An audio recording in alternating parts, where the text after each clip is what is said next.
dapat aksyonan natin ito sa lalong madaling panahon na panawagan ng taong bayan to impeach Sara Duterte now. Ang ibig sabihin po ng manigo ayon sa diksyonaryo ay sagana, may mabuting kapalaran, o kasiya-siya. Subalit sa bagong taon na ito, we have to point out, Mr. Speaker, na para bang may bumabagabag sa sambayan ng Pilipino.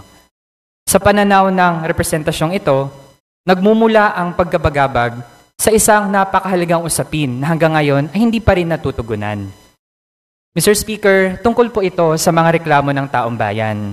Ang impeachment complaints na inihain laban sa nakaupong Vice Presidente Sara Duterte.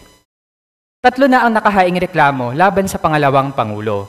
Ang unang reklamo ay isinampa noong December 2, 2024 at ang grounds for impeachment ay culpable violation of the Constitution, graft and corruption, bribery, betrayal of public trust, and other high crimes. Ang ikatlong reklamo naman ay isinampa noong December 19, 2024 at ang grounds for impeachment ay betrayal of public trust, graft and corruption, and other high crimes. Sa pagitan ng dalawang reklamong nabanggit, inendorso ng representasyong ito kasama sina Rep. Franz and Rep. Arlene noong December 4, 2024 ang ikalawang impeachment complaint, filed by 72 complainants mula sa iba't ibang sektor at grassroots organizations, kabilang ang 21 youth and student leaders. Doon naman iisa ang kanilang ground for impeachment, at yun ay betrayal of public trust. Malinaw, Mr. Speaker, na nagkakasundo ang 3 impeachment complaints na pinagtaksilan ni Sara Duterte ang tiwala ng taong bayan. Public opinion, Mr. Speaker, is bending towards holding her accountable. Ayon sa isang survey noong December 12 to 18, 2024, 41% of respondents ay sang-ayon na ma-impeach si Sara Duterte.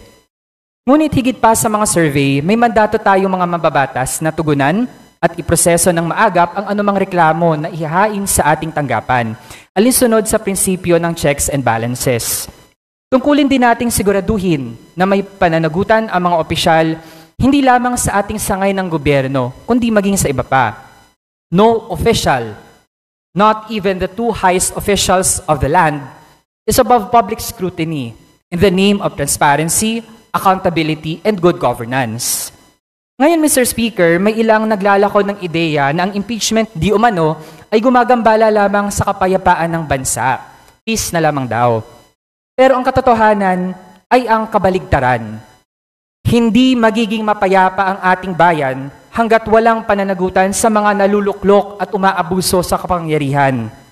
Ilusyon lang ang kapayapaan hanggat nananatili ang korupsyon at katiwalian at hanggat hindi nakakamit ang katarungan para sa ating mga kababayan na napag-iwanan.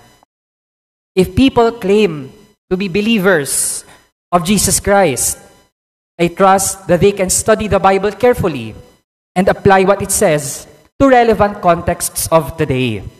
For example, Mr. Speaker, sabi sa Proverbs 29:4, sa New International Version, and I quote, "By justice, a king gives a country stability, but those who are greedy for bribes tear it down."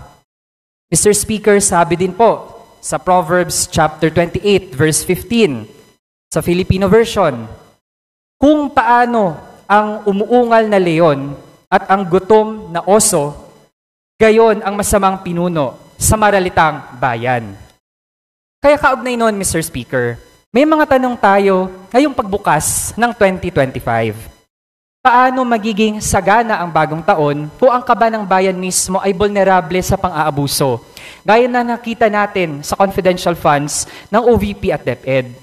Paano magiging mabuti ang kapalaran natin sa bagong taon kung mukhang minamalas ang mga Pilipinong naghahangad na magkaroon ng gobyernong tumutupad sa mga prinsipyo ng transparency, accountability, and good governance? Paano magiging kasiya-siya ang bagong taon kung mismong ang nakaupong Pangulo ay umahad lang din sa pagpapanagot kay Sara Duterte at tinawag pa niyang waste of time ang impeachment? Sa makatuwid, aking mga kagalang-galang na kapwa mambabatas, hinihimok tayo ng taong bayan na panagutin ang mga dapat managot at tutulan ang kahit anong forma ng katiwalian sa gobyerno. Sa halip na ilagak ang pondo ng sambayanan sa mga kaduda-dudang gastusin tulad ng confidential and intelligence funds, marapat lamang na ilaan natin ito sa serbisyong panlipunan. Sa halip na upuan lamang ang mga hinaing ng taong bayan laban sa mga nakikita nilang tiwali at kurap na pinuno, dapat aksyonan natin ito sa lalong madaling panahon. Huwag po nating palampasin ang pagkakataon at agad nang harapin ang dumadagundong na panawagan ng taong bayan to impeach Sara Duterte now. Yan lamang po, Mr. Speaker. At muli, Happy New Year, manigong bagong taon sa ating lahat.